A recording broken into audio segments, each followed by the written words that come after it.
welcome back to our channel. Today we've got something really cool in store for you. It's our BC Ferries guide, mastering the Victoria to Vancouver ferry route. Super cold, I can't feel my ears. My face is frozen.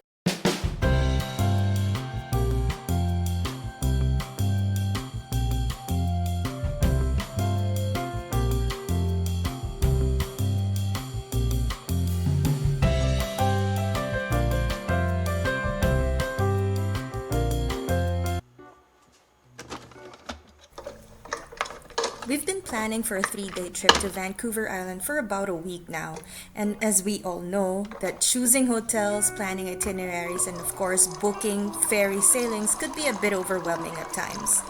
In this video, we're going to share with you some tips and tricks that we learned during this trip planning. We're also going to share with you some recent updates from BC Ferry that would take effect April 1st of 2024. So let's hop on and let's get to our ferry travel tip number 1. Traveling during off-peak hours can offer a more relaxed experience with fewer crowds and can offer a significant travel savings by purchasing travel saver tickets. Normally, these are the earliest or latest sailings available. For this trip, we saved about $60 on our tickets by choosing travel saver bookings. Attention passengers, we are now arriving at the terminal. Coach bus passengers, please make your way to the lower vehicle deck. Ferry travel tip number 2, explore different routes. There are 3 different major routes to get to Vancouver Island from Metro Vancouver via BC Ferries. It's just a matter of choosing depending on the amount of time you have and your budget. First route, of course, is the Tawasan Terminal to Swartz Bay. This is the route that we're taking today. It takes approximately 1 hour and 57 minutes and then another 30-minute drive from the terminal to reach Victoria itself. Second route is from Tawasan Terminal to Duke Point, Nanaimo, which takes approximately 2 hours. And last but not the least, from Horseshoe Bay to Departure Bay in Nanaimo, which takes approximately 2 hours 17 minutes.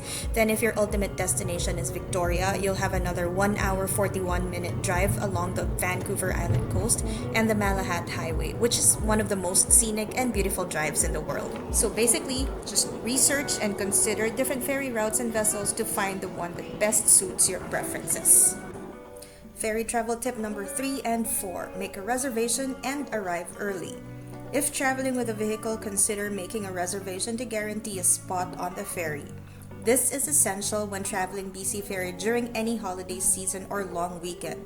No reservation means you may miss the sailing you wanted and can be waiting in the car line for a number of hours. Someone didn't have a reservation? So is there a wait, do you know? No, not for the reservation people. Okay. And plan to arrive at the terminal well in advance to allow time for check-in and boarding procedures. Trent hates to be late when traveling, so he tends to leave the house the earliest possible time. So at least we have ample time to relax prior to departure.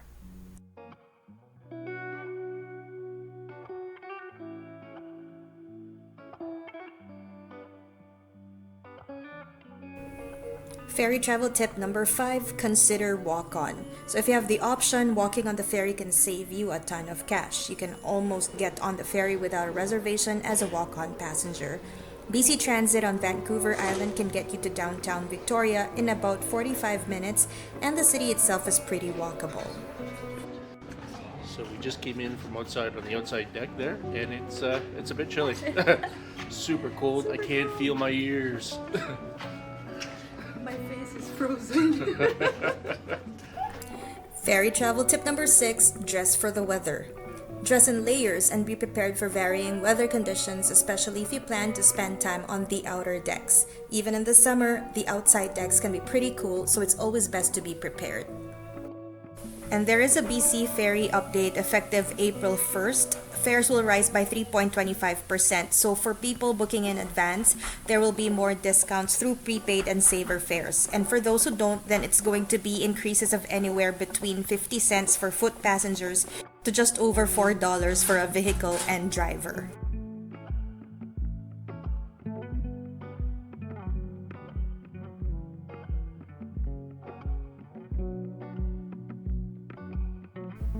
And just a quick reminder, no passenger is allowed to stay in vehicles during trips on any enclosed vehicle decks. However, pets can be left in your vehicles or you can take them to the designated pet area.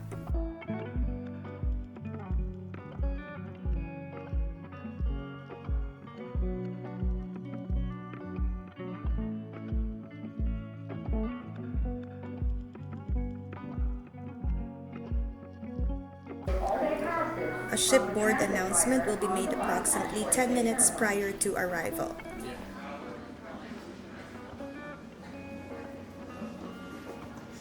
Now let's do a quick tour of the passenger deck.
Denver scrambled. Denver scrambled. What kind of toast do you want? White toast? Did you want toast? Yes, please. Pardon me? Oh, the toast? Okay.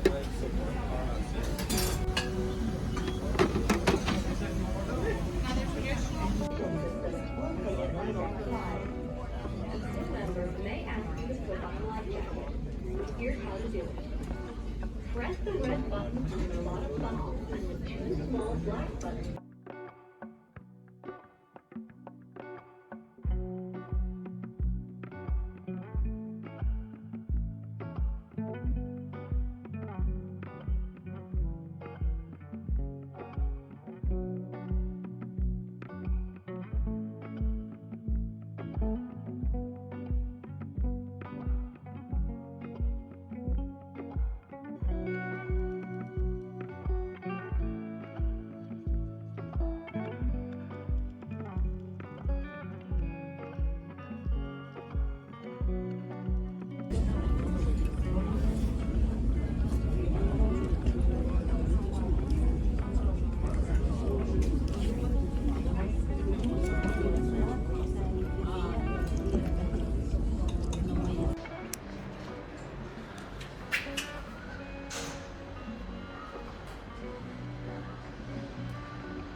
And if you love to watch the sunset, take the early evening sailing for a breathtaking view of the coastline. Hope this video was helpful to you, and if so, please give it a like and subscribe to our channel. If you have questions, feel free to leave us some comments as well. And as always, stay curious, stay adventurous, and keep exploring the world around you.